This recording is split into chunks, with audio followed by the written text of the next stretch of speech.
तो भाई आज मैं जो चीज़ आपके लिए डिस्क्रिप्शन करूँगा, मतलब जो चीज़ बोलूँगा वो सिर्फ जो बच्चे क्लास 11 में पढ़ता है और जो लोग नीट देना चाहते हैं स्पेशली, उनके लिए वीडियो बहुत हेल्पफुल रहेगा। ठीक है, तो उन्हीं की क्लास 11 का ही एक चैप्टर है बायोलॉजी का, एनाटॉमी ऑफ फ्लावरिंग प्लांट। तो इसको हम आज देखने वाले हैं। पूरा तो नहीं देख पाएंगे, ये चैप्टर बहुत लंबा है और थोड़ा हार्ड भी माना जाता है, इसलिए तो हम इनको थोड़े थोड़े डिवाइड करके पढ़ेंगे।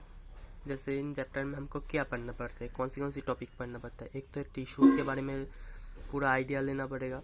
दूसरी बात, टिश्यू सिस्टम के बारे में पढ़ना पड़ेगा। तीसरी बात, डाइकोट एनाटॉमी पढ़ना पड़ेगा। डाइकोट एनाटॉमी मतलब डाइकोटाइलिडोनस प्लांट का एक तो लीव्स पढ़ना पड़ेगा, स्टेम और रूट के बारे में पढ़ना पड़ेगा। और मोनोकोट एनाटॉमी में मोनोकोट की रूट, स्टेम एंड लीव्स के बारे में पढ़ना पड़ता है। और जो हमको पढ़ना पड़ेगा वो है सेकेंडरी ग्रोथ क्या है। ठीक है, इन 5 टॉपिक के अंदर ये पूरा चैप्टर आपको हो जाएगा। तो पहले हम देखेंगे कि पहले आप एक चीज़ बताओ, जो इस प्लांट में जो टिश्यू का जो उत्पन्न हुआ, जो टिश्यू आया, वो क्या शो करता है। जो टिश्यू आया वो बस यही शो करता है कि उन प्लांट का किस हैबिटेट में अडेप्ट हुआ, यही शो करता है। उसका इंटरनल ऑर्गन बोलो, उसका टिश्यू बोलो, उनकी बॉडी में कौन सी ऑर्गन पाया जाता है, ये सब यही चीज़ का मतलब निर्देशित करता है कि यही प्लांट कौन सी हैबिटेट में ग्रोथ हो चुका है और जन्म ले चुका है, किस हैबिटेट में ये ज़्यादा पाया जाता है, कौन से हैबिटेट इनके लिए सुइटेबल है, यही चीज़ शो करता है। जैसे कि कैक्टस प्लांट, आप देखोगे उन कैक्टस प्लांट का जो रूट है वो बहुत लंबा होता है। ठीक है, तो ये तो शो करेगा। इस लंबे रूट के बारे में आपको देख के आपको क्या लगेगा कि इतना बड़ा रूट, क्योंकि इतना बड़ा रूट अगर नहीं होगा तो ये नीचे से पानी नहीं खींच पाएगा। और रेगिस्तान में तो आपको पता ही है कि वहाँ पर पानी बहुत बहुत नीचे, मतलब जो सरफेस है ना, वो अर्थ सरफेस से बहुत नीचे पानी मिलता है। जैसे हमारा नॉर्मली का जो नॉर्मली एक रेगिस्तान के अलावा अगर हम प्लेन में रहते हैं तो प्लेन में तो इतना नीचे तक पानी नहीं रहता, तो इसलिए यही सब चीज़ शो करता है कि कौन, मतलब इंटरनल ऑर्गन उनका कौन सी हैबिटेट में एडेप्ट हुआ है, वही प्लांट का यही दृश्यता है। ठीक है, आपको समझ आ चुका होगा। दूसरी बात, टिश्यू क्या है। टिश्यू सेल से बने होते हैं। इसका ऑरिजिन क्या सेम होता है टिश्यू का? हाँ, ऑरिजिन सेम और फंक्शन भी सिमिलर होता है, यही है टिश्यू। ठीक है, उसके बाद में हम बात करेंगे प्लांट टिश्यू के बारे में। प्लांट टिश्यू क्या क्या होता है। प्लांट टिश्यू दोनों टाइप के होता है। एक तो है मेरिस्टेमेटिक टिश्यू, दूसरा है परमानेंट टिश्यू। मेरिस्टेमेटिक टिश्यू भी दोनों टाइप का होता है। एक तो है प्राइमरी मेरिस्टेम और दूसरा होता है सेकेंडरी मेरिस्टेम। ठीक है, तो प्राइमरी मेरिस्टेम मतलब मेरिस्टेमेटिक टिश्यू का मतलब क्या है। मेरिस्टेमेटिक मतलब मेरिस्टेम, इसका मतलब पहले जानो। एक तो ये जो एक्टिवली डिवाइडिंग सेल होता है ना, जो बहुत जल्दी डिवाइड करता है, उनको ही हम बोलते हैं मेरिस्टेम। ठीक है, तो मेरिस्टेमेटिक टिश्यू का मतलब ये हुआ कि ये टिश्यू बहुत जल्दी में डिवाइड करता है। ठीक है, और एक चीज़ कहाँ पाया जाता है, मेरिस्टेमेटिक मतलब जो रूट एंड शूट एपिक्स में होता है ना, वहाँ पर पाया जाता है। तो मेरिस्टेमेटिक टिश्यू का मतलब एक तो है प्राइमरी मेरिस्टेम और दूसरा है सेकेंडरी मेरिस्टेम। और प्राइमरी मेरिस्टेम क्या करता है, प्राइमरी प्लांट बॉडी और secondary meristem secondary plant body का प्रोड्यूस करता है। ठीक है, तो इसके संबंध एक ब्रीफ आइडिया ले लो कि मेरिस्टेमेटिक टिश्यू एक प्लांट टिश्यू दोनों टाइप का मेरिस्टेमेटिक होता है और परमानेंट होता है। मेरिस्टेमेटिक मतलब एक तो प्राइमरी मेरिस्टेम होता है और इनका भी अलग, और एक होता है सेकेंडरी मेरिस्टेम। सेकेंड और प्राइमरी मेरिस्टेम को भी दोनों टाइप से डिवाइड किया जाता है, एक तो एपिकल मेरिस्टेम और दूसरा है इंटरकैलरी मेरिस्टेम। एपिकल मेरिस्टेम मतलब शूट एपिकल में जो पाया जाता है उसको बोलते हैं, ये भी दोनों टाइप के होता है, root apical meristem and shoot apical meristem. Apical meristem का मतलब होता है root apical meristem and shoot apical meristem, और दूसरा होता है इंटरकैलरी मेरिस्टेम। इंटरकैलरी मेरिस्टेम का मतलब यही मेरिस्टेम पाया जाएगा मैच्योर टिश्यू के अंदर, एक ग्रास में पाया जाता है। मैच्योर टिश्यू के अंदर में इंटरकैलरी मेरिस्टेम पाया जाता है। और इंटरकैलरी मेरिस्टेम क्या होगा, अगर किसी हार्बीवोर ने उस ग्रास को खाया तो पूरा नहीं खाते, उसके ऊपर ऊपर से खा गया, और यही इंटरकैलरी मेरिस्टेम उस ग्रास को फिर से रीजनरेट करने में हेल्प करता है। ठीक है, यही है इंटरकैलरी मेरिस्टेम का काम। ठीक है, और सेकेंडरी मेरिस्टेम को हम बोलते हैं, और भी बोलते हैं, लैटरल मेरिस्टेम भी बोलते हैं और सिलिंड्रिकल मेरिस्टेम। मतलब जहाँ पर भी आपको लैटरल और सिलिंड्रिकल बोला तो आप समझ लेना वहाँ पर सेकेंडरी मेरिस्टेम के बारे में बात हो रहा है। ठीक है, और सेकेंडरी मेरिस्टेम कहाँ पाया जाता है, मैच्योर रीजन में पाया जाएगा।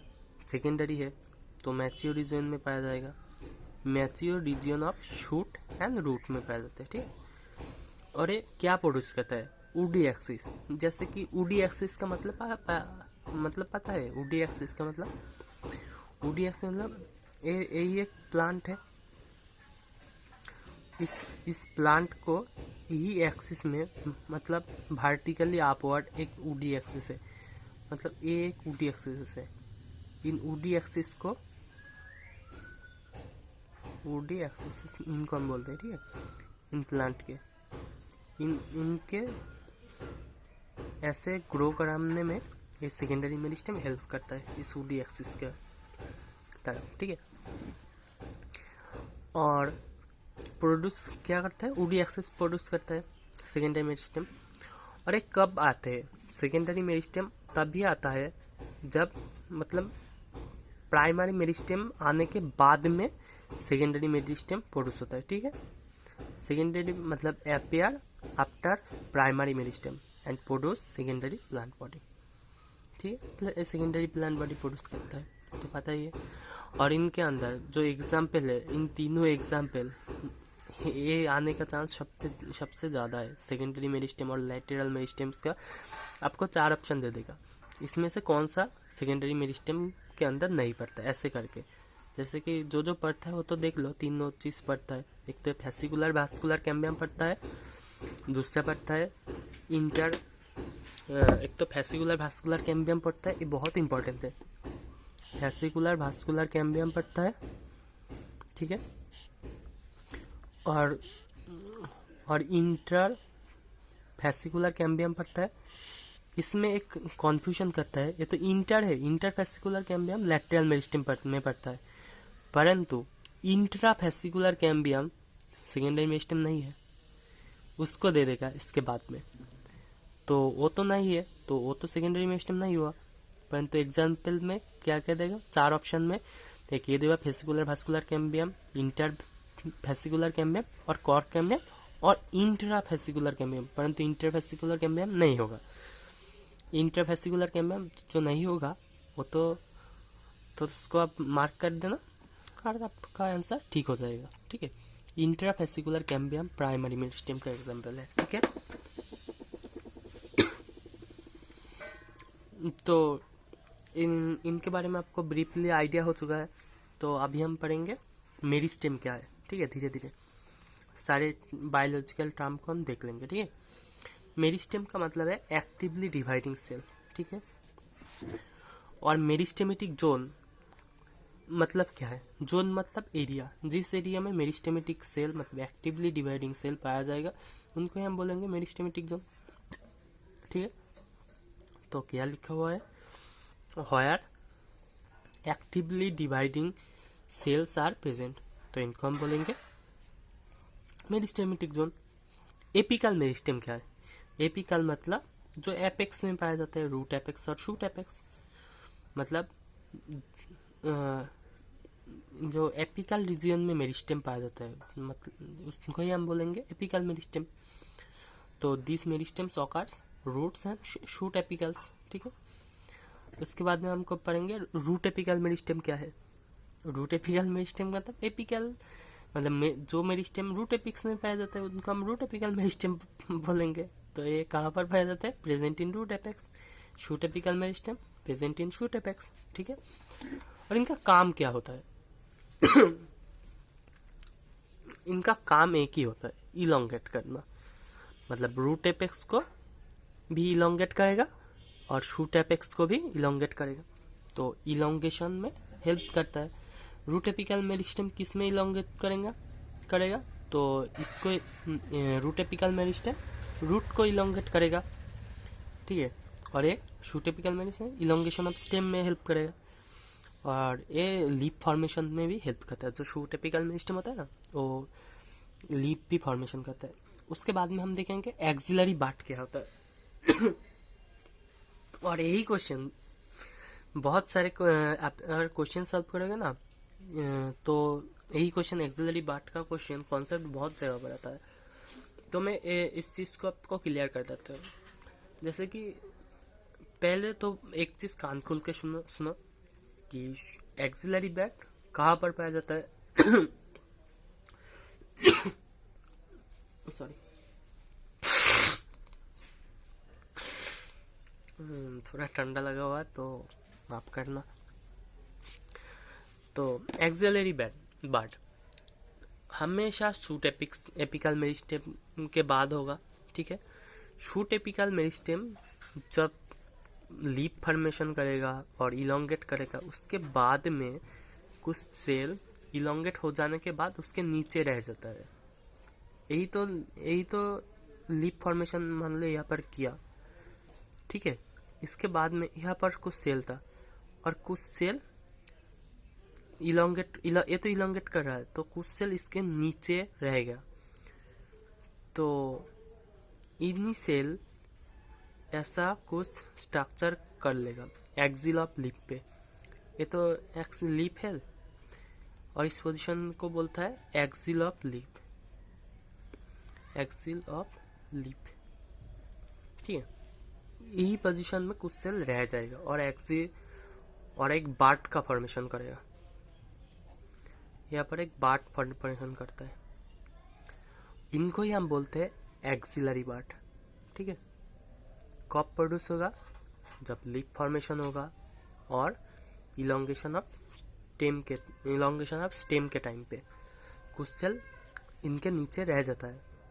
कुछ सेल मतलब ये तो डिवाइड करते तो ऊपर चल गया और कुछ सेल नीचे ही रहेगा और यही सेल बाद में जाके एक्सिलरी बार्ट का फॉर्मेशन करता है।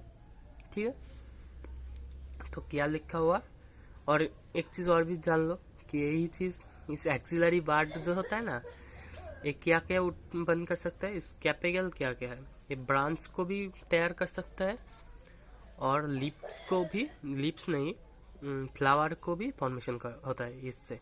एक्सिलरी बार्ट क्या क्या प्रोडक्शन कर सकता है, कैपेबल क्या क्या कर सकता है, तो फ्लावर हो सकता है, फ्लावर में तो तैयार हो सकता है और ब्रांचेस का भी तैयार कर सकते हैं। ठीक है, तो अब देखेंगे इसका क्या लिखा हुआ है axillary bud during shoot elongation and leaf formation some cells left behind shoot apical. ठीक है, शूट एपिकल से कुछ सेल पीछे पड़ जाता है और this cell are produce axillary bud. वही सेल जाके बाद में जाके एक्सिलरी बार्ट का प्रोडक्शन करता है। It capable to form branches और फ्लावर, जो मैं पहले ही बोल चुका था।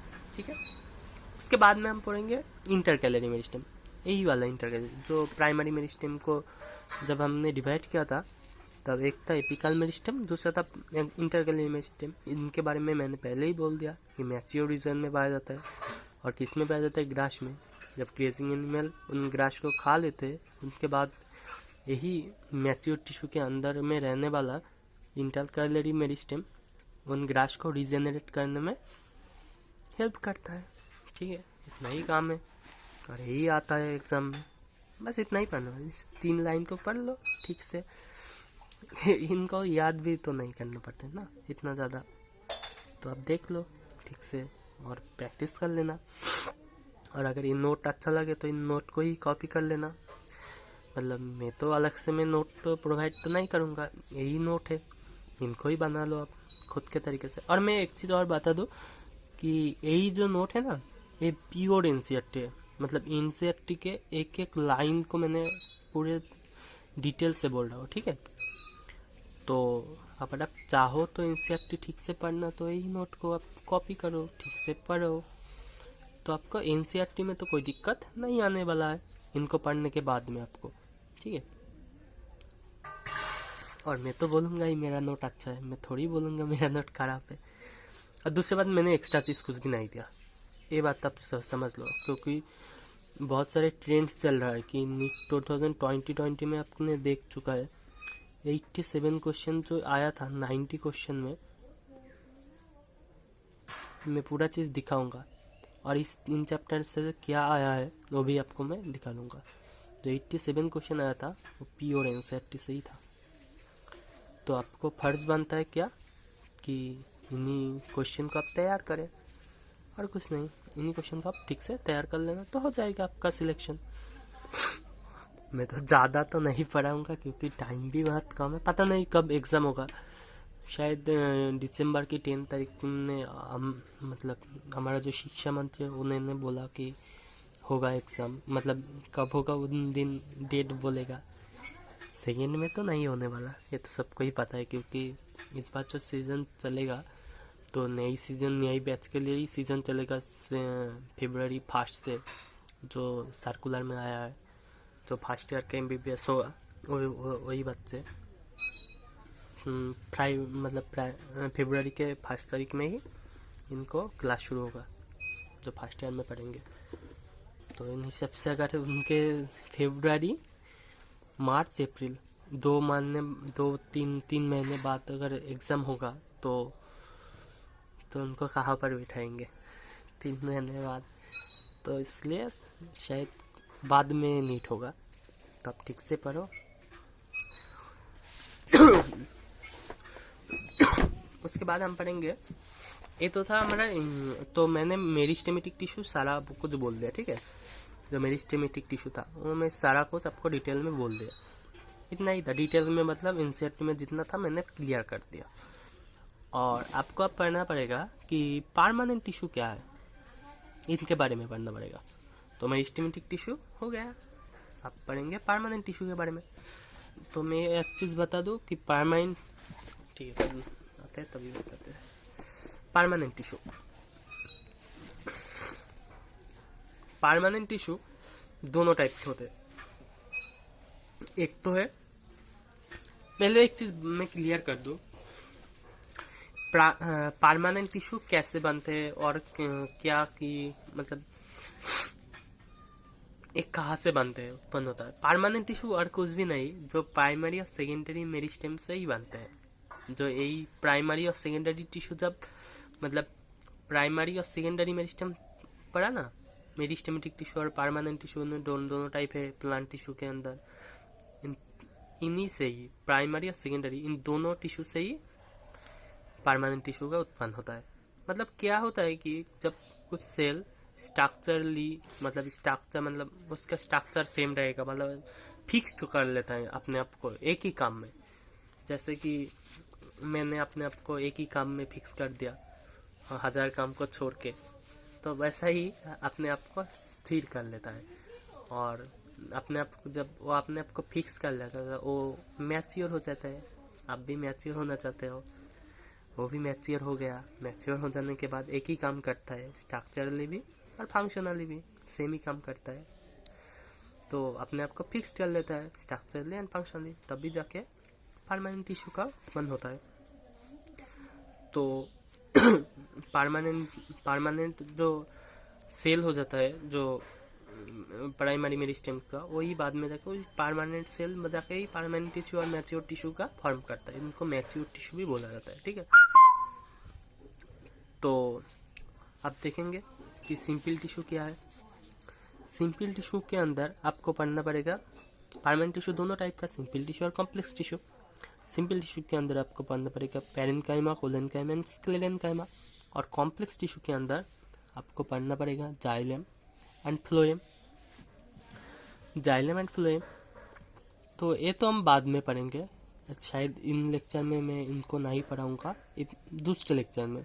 इसका जो सेकंड लेक्चर रहेगा उसमें मैं पूरे एकदम डिटेल से बोल दूँगा कि कॉम्प्लेक्स टिश्यू के अंदर जो जाइलम और फ्लोएम था वो एक ही लेक्चर में हो जाएगा, मुझे लगता है जितना। तो आप उन्हीं लेक्चर में आपको, तो अभी इतना दिमाग मत लगाओ, तो जितना दिमाग लगाना चाहिए तो वही दिमाग आप लगाओ कि सिंपल टिश्यू क्या क्या होता है, इनके बारे में बोलेंगे। भाई तुम इतना टेंशन क्यों करते हो, ठीक है। तो सिंपल टिश्यू के अंदर पड़ता है पैरेन्काइमा, कोलेनकाइमा और स्क्लेरेन्काइमा। तो पहले कुछ कुछ टर्म आपको समझना पड़ेगा, परमानेंट और मैच्योर सेल्स कब बनता है, कैसे बनता है, और ये जब बाद में जाके क्या फॉर्म करता है, ठीक है। तो ये इनका डिवाइड करने का जो क्षमता होता है वो क्या रहता है परमानेंट टिश्यू में, तो यही सब बारे में हम बात करेंगे। तो पहले तो आप देख लो कि परमानेंट टिश्यू, परमानेंट और mature cell, it could be both primary and secondary meristem, ठीक है। The newly formed cell become specialised for both, जैसे कि स्ट्रक्चरली भी और फंक्शनली भी स्पेशलाइज होते हैं। उसके बाद में सेल बिकम परमानेंट और मैच्योर। सेल क्या होता है, मैच्योर होता है और परमानेंट हो जाता है, ठीक है। और परमानेंट सेल्स प्रोड्यूस करता है, परमानेंट टिश्यू प्रोड्यूस करता है, परमानेंट टिश्यू और मैच्योर टिश्यू का फॉर्म करता है। तो परमानेंट टिश्यू क्या लूज कर देता है, उसके बाद में लूज कर देता है, इसका डिवाइडिंग जो एबिलिटी होता है ना वो लूज कर देता है। So the cells of permanent tissue don't divide further और डिवीजन नहीं होता इसका, ठीक है। एक जनरल नॉलेज का क्वेश्चन बोलता हूँ, जो मैंने पहले बोला था ना, जो टिश्यू सिस्टम होता है, जैसे कि तीन तरह के टिश्यू सिस्टम होता है। जैसे एक तो डार्मल टिश्यू हो गया, डार्मल टिश्यू, दूसरा हो गया ground tissue, dermal tissue, ground tissue and vascular tissue. इन्हीं जो टिश्यू होता है ना 3 टाइप का, एक कहाँ से बनता है, मतलब कौन इनकी टिश्यू सिस्टम को बनाता है, आप बता पाओगे?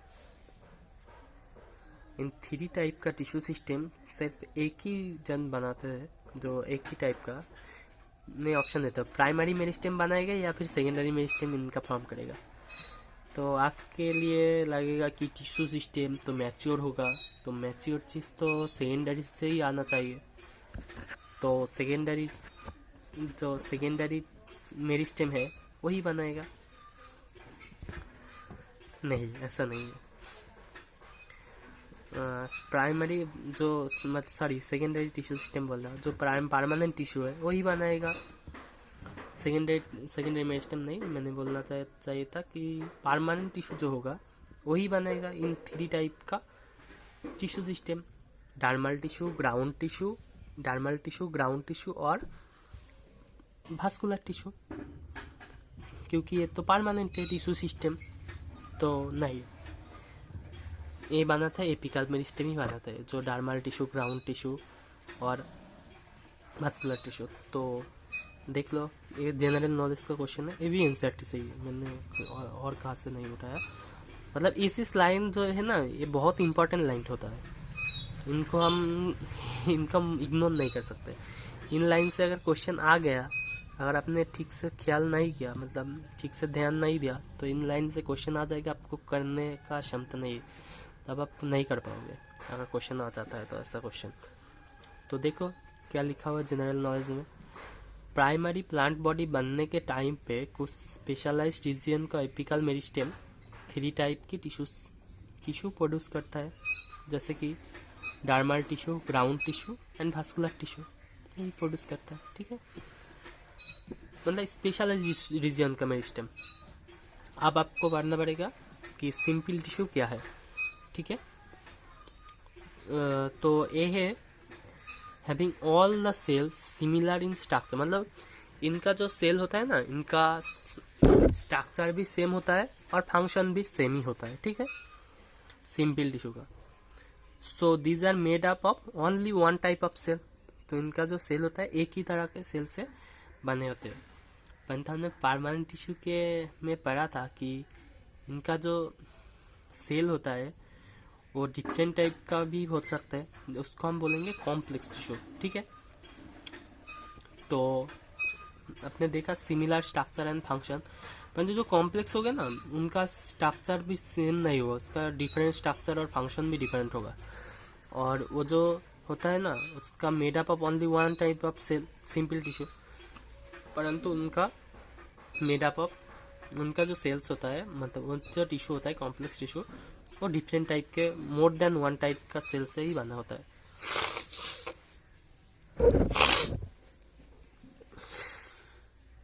तो पहले हम पढ़ेंगे पैरेन्काइमा के बारे में।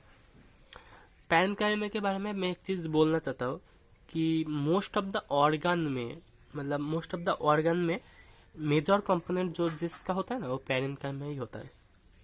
मतलब किसी भी ऑर्गन को देखोगे, प्लांट को काटोगे, काटने के बाद मतलब क्रॉस सेक्शन में अगर काटोगे ऐसे करके, तो उनमें देखोगे कि उनका पैरेन्काइमा का कंपोनेंट मतलब क्या है, पैरेन्काइमा सेल सबसे ज़्यादा पता है ऑर्गन में, प्लांट टिश्यू के ऑर्गन में, प्लांट के ऑर्गन में। ठीक है, और इनका जो डायामीटर होता है तो आइसोडायमेट्रिक होता है, जैसे कि ऐसा हुआ, इसको हम बोलते हैं आइसोडायमीटर, मतलब डायमीटर यहाँ से भी सेम होगा तो यहाँ से भी सेम, ऐसा कुछ होता है, इनको हम बोलेंगे आइसोडायमेट्रिक। ठीक है, इनका शेप कैसा कैसा हो सकता है, एक तो स्फेरिकल हो सकता है, ओवल होता है, वो सब ओवल का मतलब पता है, ये डिम एक का मतलब अंडे की तरह होता है। ठीक है, नहीं अंडों की तरह होते हैं, इनको हम बोलेंगे ओवल शेप। राउंड हो सकता है, राउंड मतलब इसमें गोला गोला, स्फेरिकल ये तो 2D का ऑब्जेक्ट है, स्फेरिकल मतलब ये तो स्फेयर को बोल रहा है, 3D का ऑब्जेक्ट है। ठीक है, ओवल भी 3D का ऑब्जेक्ट है। पॉलीगोनल हो सकते हैं, पॉलीगोनल मतलब ऐसा करके, मैंने मतलब हेप्टागोनल लगता है शायद, इनको हम बोलते हैं हेक्सागोनल, ये हेक्सागोनल हो गया। और इलोंगेटेड भी हो सकता है, ऐसे करके इलोंगेटेड भी हो सकते हैं इनका शेप। ठीक है, इनका सेल वॉल किस चीज़ से बने होते हैं, सेलुलोस। ठीक है, cell wall mainly made up of cellulose, और सेल वॉल इनका पतला होता है, जो सेल वॉल रहता है ना वो थिन होता है, थिक नहीं होता, क्योंकि इन्हीं सेल डिवाइड कर सकता है। पैरेन्काइमा के पास एबिलिटी होता है डिवाइड करने का, फिर से जाके जब अब प्लांट ग्रोथ एंड डेवलपमेंट पढ़ोगे तब उनमें 3 टर्म्स है, differentiation, D differentiation and re differentiation. जो ये पैरेन्काइमा है ना, वो फिलहाल के लिए तो अपने आप को स्ट्रक्चरली तो सेम कर लिया, स्ट्रक्चरली एंड फंक्शनली फिक्स कर लिया और मैच्योर हो गया, परंतु बाद में अगर बाद में अगर ज़रूरत पड़े तो ये फिर से डिवाइड कर सकता है। इसलिए इनको हम बोल सकते हैं कि इनको डी डिफरेंशिएशन, मतलब डिफरेंशिएशन के कैपेसिटी होता है, मतलब जब प्लांट से डिफरेंशिएशन भी कर सकते हैं, और डी डिफरेंशिएशन मतलब मेरिस्टेमेटिक सेल से परमानेंट सेल में भी कन्वर्ट हो सकता है, और परमानेंट सेल से फिर से मेरिस्टेमेटिक सेल में भी आ सकते हैं। तो परमानेंट से मतलब मेरिस्टेमेटिक सेल से अगर परमानेंट सेल में जाता है तो उनको हम बोलेंगे डिफरेंशिएशन, मतलब डिफरेंशिएट हो गया। और डी डिफरेंशिएशन फिर से डिफरेंशिएट हो गया कि परमानेंट सेल से फिर से मैच्योर में चले गए। और उसके बाद में और एक टर्म आता है री डिफरेंशिएशन। तो इन चीज़ों को मैं इन चैप्टर में नहीं है, मैं नहीं बोलूँगा, मैं इसके लिए थोड़ा मोड़ा बोल दिया। तो और इनको आपको पढ़ना पड़ेगा उन्हीं चैप्टरों में, प्लांट ग्रोथ एंड डेवलपमेंट में। तो सेल वॉल इनका ठीक होता है, और इनमें इंटरसेलुलर स्पेसेस प्रेजेंट होता है। जैसे कि अगर इन्हीं सेल को देखोगे तो ऐसे ऐसे करके होता है। इंटरसेलुलर स्पेसेस का मतलब क्या है, जो यही यही जो स्पेस दिख रहे हो ना, यही प्लांट के अंदर, इनको हम बोलेंगे इंटरसेलुलर स्पेस। ये भी बहुत काम का है। ये चीज़ आपको रेस्पिरेशन करने, मतलब ऑक्सीजन स्टोर करने में हेल्प करता है। इनको बारे में आपको बाद में पता चलेगा, लेंटिसेल के बारे में। ये सब चीज़ आपको बाद में पढ़ना पड़ेगा, यही चैप्टर में ही है, मैं बाद में बता दूंगा तब, ठीक है। और उसके बाद में हम पढ़ेंगे फंक्शन क्या है इसका। और एक क्लोजली पैक्ड भी हो सकता है। क्लोजली पैक्ड अगर होगा तो तब इंटरसेलुलर स्पेस नहीं पाया जाएगा। अगर क्लोजली पैक्ड नहीं हुआ तब, अगर लूजली पैक्ड होगा तो इसमें इंटरसेलुलर स्पेस पाया जाएगा पैरेन्काइमा में। इसका फंक्शन क्या है, इसमें क्लोरोप्लास्ट पाया जाता है, तो इसलिए फोटोसिंथेसिस करेगा। फोटोसिंथेसिस के बाद क्या करता है, ग्लूकोज होता है, ग्लूकोज को सुक्रोज में स्टोर भी कर सकता है, ठीक है। तो स्टोरेज भी एक काम हो गया। और कुछ कुछ जगह पर एक कुछ कुछ चीज मतलब सीक्रेट भी करता है। तो इसका तीनों काम हो गया, फोटोसिंथेसिस, स्टोरेज एंड सीक्रेशन, ठीक है। इतना ही था पैरेन्काइमा के बारे में। जो कि क्या क्या है, मैंने फिर से एक बार याद कर देता हूँ तुम लोगों को, कि मेजर कंपोनेंट ऑफ ऑर्गन होता है, जनरली आइसोडायमेट्रिक होता है, इनका शेप होता है spherical, Oval, round, polygonal, elongated होता है। ये मेड अप, इसका सेल वॉल जो पाया जाता है, सेल वॉल में सेलुलोज पाया जाता है, इनका सेल वॉल थिन होता है। और एक क्लोजली पैक्ड भी हो सकता है। और इनमें इंटरसेलुलर स्पेस भी पाया जाता है। और इनका फंक्शन होता है फोटोसिंथेसिस, स्टोरेज एंड सीक्रेशन। इसके बाद में आपको पढ़ना पड़ेगा कि पैरेन्काइमा के बाद में कोलेनकाइमा। कोलेनकाइमा क्या होता है, ये जो होता है ना, ये लेयर में पाया जाता है। लेयर मतलब समझते हो, कि यही एक लेयर समझो। जैसे कि ये प्लांट है ना, इसमें एक लेयर ऐसे करके मतलब यहाँ पर इसी जगह पर जनरली ये डार्मल टिश्यू के मतलब एपिडर्मिस के बाद में पाया जाता है। यही कोलेनकाइमा स्टेम में, यही इसको मान लो आपके मतलब एक लेयर में हो गया। इनको आप एक लेयर बोल सकते हो प्लांट पे, मतलब इतनी लेयर में पाया जाता है, ठीक है।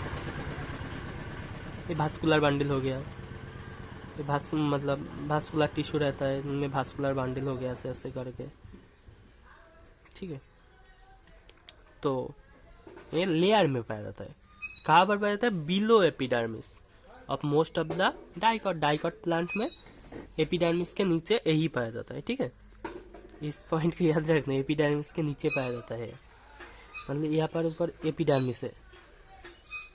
एपिडर्मिस मेनली सिंगल लेयर ही होता है कभी कभी, और ये मोर देन वन लेयर होता है कोलेनकाइमा, इसलिए लेयर में बोलते हैं, ठीक है। और बिलो द एपिडर्मिस पाया जाता है। और ये होमोजीनियस लेयर भी हो सकता है। होमोजीनियस लेयर मतलब इसको तो मैंने होमोजीनियस हो गया, ये हर तरफ से सेम है, तो होमोजीनियस लेयर हो गया। कभी कभी एक क्या होता है ना, ये डिस्ट्रीब्यूट होता है, ऐसे पाया जाता है, ऐसे पाया जाता है, ऐसे पाया जाता है, ऐसे पाया जाता है, ठीक है। इनको बोलेंगे पैचेस में, ठीक है। ये कैसे कैसे पाया जा सकता है, आइदर होमोजीनियस लेयर और पैचेस, इन दोनों में भी पाया जाता है, दोनों तरीके से भी रहता है। इनसे सेल होता है ना, अगर ये सेल अगर ऐसा है मतलब ऐसा सेल है, ठीक है, कोलेनकाइमा, तो यही सेल का इसका वॉल जो है ना, ये थिक होता है, क्योंकि इन वॉल में डिपोजिशन होता है। इन वॉल में क्या डिपोजिट होता है पता है, सेलुलोज, हेमीसेलुलोज एंड पैक्टिन, इसलिए इनका जो सेल वॉल है वो मोटा होता है। और उससे भी एक और बात कि इनका कॉर्नर्स में, इनका जो कॉर्नर होता है, ये कॉर्नर पे, इन कॉर्नरों पे इसका ज़्यादा थिक होता है। सेल वॉल तो थिक होता ही है, उसके बाद में भी इसका कॉर्नर ज़्यादा थिक होता है, क्योंकि इसमें डिपॉजिट होता है सेलुलोज। इन कॉर्नर में सेलुलोज डिपॉजिट होता है, हेमीसेलुलोज और पेक्टिन, इन तीनों चीज़ का डिपॉजिट होता है, ठीक है।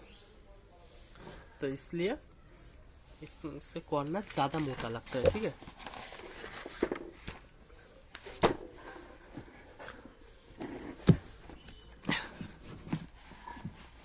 इसके बाद हम देखेंगे कि इनका शेप कैसा होता है। शेप होता है इसका राउंड हो सकता है, ओवल हो सकता है, पॉलीगोनल हो सकता है, मतलब स्फेरिकल, पॉलीगोनल और ओवल हो सकता है। इसमें क्लोरोप्लास्ट भी प्रेजेंट होता है, पैरेन्काइमा में भी था, तो इसलिए वो फोटोसिंथेसिस कर सकते हैं, तो ये भी फोटोसिंथेसिस कर सकते हैं। मैंने तो एक क्या कर सकते हैं, फोटोसिंथेसिस कर सकते हैं।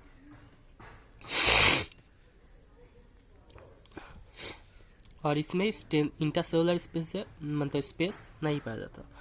मतलब ऐसे करके अगर रहेगा तो आप ही बताओ कि इंटरसेलुलर स्पेस पाया जाएगा, इसमें पाया जाएगा? आपको क्या लगता है, इंटरसेलुलर स्पेस होगा? नहीं होगा। पॉलीगोनल, इसका मैंने पॉलीगोनल मतलब एक क्लोजली पैक्ड होता है। और इसका फंक्शन क्या है? इसका जो फंक्शन है तो ये मैकेनिकल सपोर्ट प्रोवाइड करता है प्लांट को, मेनली ग्रोइंग पार्ट में। ग्रोइंग पार्ट मतलब जैसे कि हो गया growing part of young stem हो गया, मतलब नया नया जो स्टेम बन रहे हैं उसमें पाया जाता है। और petiole of leaves, petiole of leaves मतलब ये तो लिप्स हो गया, ये लिप्स हो गया, मतलब मानो इनको हम बोलेंगे पेटियोल, ऐसे इसको हम बोलते हैं पेटियोल, ठीक है। पेटियोल ऑफ लीव्स में पाया जाता है। तो फंक्शन क्या हो, मैकेनिकल सपोर्ट प्रोवाइड करता है, ठीक है। और उसके बाद में हम पढ़ेंगे स्क्लेरेनकाइमा के बारे में, और यही हमारा लास्ट टॉपिक है, मतलब लास्ट सेल था, इनके बारे में हमको डिटेल में बोलना था। तो देखो एक क्या कौन सी चीज़ से बना होता है, इनका जो सेल होता है ये लॉन्ग होता है, नैरो होता है, ठीक है। और सेल वाल क्या है, थिक होता है और लिग्निफाइड होता है। मतलब इसका जो सेल है, इसका सेल ऐसे लॉन्ग होगा, और नैरो का मतलब है बहुत ज़्यादा पतला, मतलब एकदम छूछ के तरह, एकदम छूछ के तरह होता है नैरो मतलब, ठीक है, ठीक है, इतना इतना पतला होगा। और इनका जो सेल वाले थिक और लिग्निफाइड, और इसमें कभी कभी पीट्स भी पाया जाता है। मतलब ऐसा अगर सेल होगा तो ऐसे ये स्क्लेराइट का स्ट्रक्चर रख रहा हो तो इनको हम बोलते हैं पीट, ठीक है। थिक सेल वाल पीट पाया जाता है, क्योंकि इसमें और एक बात तो जान लो कि ये सेल ना लिविंग नहीं होता। अब तक अपने कोलेनकाइमा पैरेन्काइमा पढ़ा तो उसमें उस सेल तो फोटोसिंथेसिस में परफॉर्म कर रहा था और लिविंग भी था, और ये सेल लिविंग नहीं है, ये नॉन लिविंग सेल है। और इसमें लिग्निन डिपॉजिट होता है, उन दोनों में लिग्निन नहीं पाया जाता था, ठीक है। तो इनमें थिक एंड लिग्निफाइड है, और they are usually dead and without protoplast, ठीक है। इन बात को मैंने पहले भी बोल दिया, और ये भी लिखा हुआ है कि ये डेड और फोटोप्लास्ट नहीं होता। तो डेड होगा तो इसका मतलब फोटोप्लास्ट नहीं होगा, और फोटोप्लास्ट नहीं होगा तो इसका मतलब डेड, ठीक है। दोनों का दोनों मतलब। On the basis of dose, डॉस का मतलब क्या है, डेवलपमेंट, ओरिजिनल स्ट्रक्चर, इनके ऊपर बेस करके इनको दोनों तरफ से डिवाइड, मतलब टू टाइप का बनाना जाता है, मतलब टू टाइप में डिवाइड किया जा सकता है। एक तो स्क्लेराइड्स, दूसरा है फाइबर्स, स्क्लेराइड्स एंड फाइबर्स, ठीक है, ठीक है। तो इनका फंक्शन क्या है, मैकेनिकल सपोर्ट प्रोवाइड करता है, और कुछ काम नहीं। अगर कुछ चीज़ अगर और कोई काम नहीं कर सकता तो वो मैकेनिकल सपोर्ट ही प्रोवाइड कर सकते हैं, इसके अलावा कुछ नहीं कर सकता, ठीक है। और फाइबर्स, फाइबर्स के बारे में पढ़ना पड़ेगा। इनका फाइबर मतलब क्या पता है, जूट फाइबर आपने पढ़ा है, जूट फाइबर आपने देखा पार्ट, जूट फाइबर ही तो बोलते हैं इनको, जूट फाइबर। तो जूट फाइबर, फाइबर्स मतलब इनका जो सेल वाल है ये थिक होता है,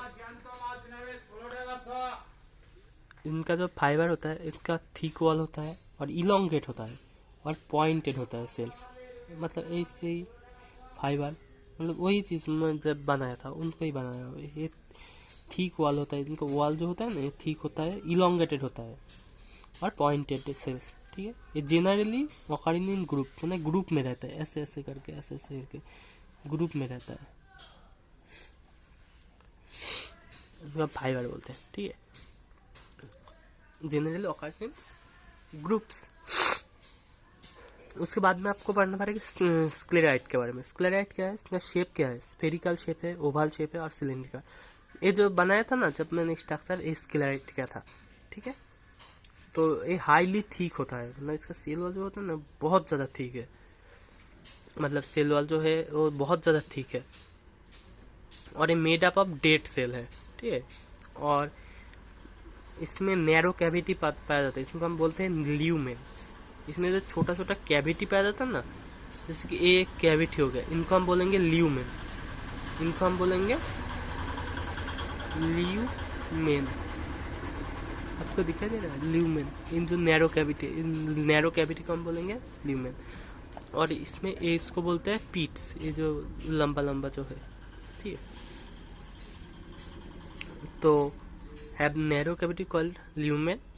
और कहाँ पर पाया जाता है? फ्रूट वाल ऑफ नट्स, मतलब फ्रूट के वाल में पाया जाता है। Nuts, pulp fruit, like pulp fruit जैसे कि सैपोता पियर गुआवा में, इनमें पाया जाता है, पाल्प फ्रूट में पाया जाता है।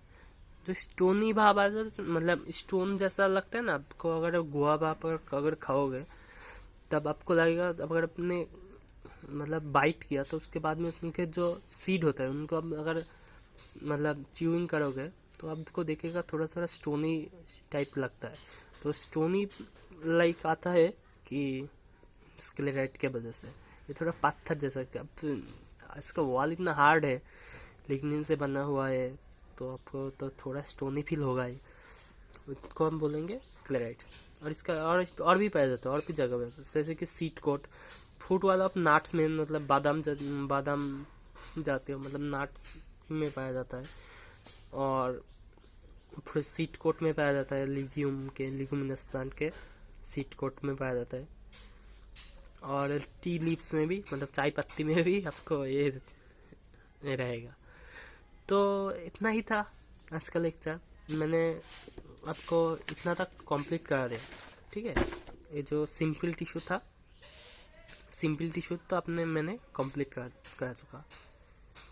तो इन लेक्चर को अगर अच्छा लगे तो देखना, मैं दूसरे वाले वीडियो में इन सारी चीज़ के बारे में, कॉम्प्लेक्स टिश्यू के बारे में बोल दूंगा, ठीक है। और उसके बाद कॉम्प्लेक्स टिश्यू हो जाने के बाद मैं ट्राई करूंगा कि टिश्यू सिस्टम के बारे में पढ़ाया जाए, जैसे dermal tissue, vascular tissue and ground tissue, 3 tissue system के बारे में पढ़ाया जाए। तो इन टॉपिक मतलब टिश्यू का जो लास्ट बचा हुआ है वो मैं कल पढ़ा दूंगा, ठीक है। अगर आपको ये वीडियो अच्छा लगे तो शेयर एंड सब्सक्राइब ज़रूर करना, ठीक है। तो मैं यहाँ पर ही लेक्चर को ख़त्म कर देता हूँ।